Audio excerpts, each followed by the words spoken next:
As the admin, to turn on injury tracking, what you want to do is come up here. You're going to go to settings, and then you're going to go to tracking. And then what you're going to do is enable injury tracking. You're going to see where you can add a recipient.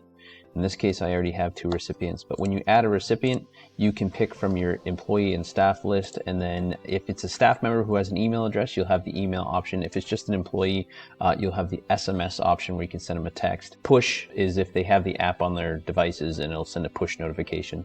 So anyways, in this case here, I have some people set up. I have email and SMS, and of course I press save. Once it's set up, I'll show you what it looks like from the employee standpoint.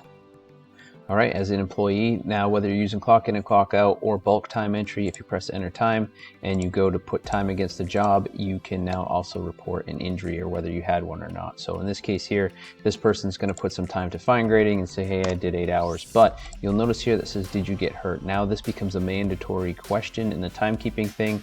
Most cases people are going to say no, and then it'll be recorded in the system. But now let's just say this person did get hurt. They're going to say yes. It's going to pull this up. Now we have a note here.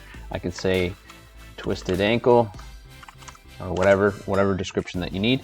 And then I can drop a file in here, whether it be a document that they had to sign on site because you have an injury reporting document that needs to be included with their report. You can definitely put it in here, or I can even put a picture in here of the injury.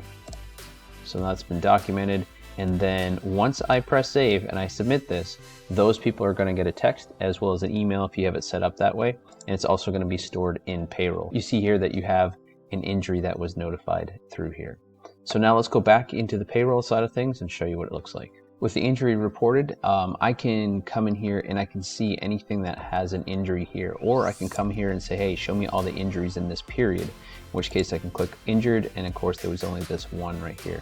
Anytime I press this, I can open it up and I can see the image of everything that was sent in there. So you have that documented in there. You can also export that as a CSV file that has the injury data in it as well. Also in tracking, you have, if you go to files here, you can also look up injury images here as well. This is my demo account, so I have some really weird pictures in here, but you get the point. So if I come here and I say, show me all the injuries that were reported, I can, and I can also filter them. And again, like I said, this is my demo account, so I have some pretty random pictures in here. And that about sums up our new injury reporting feature.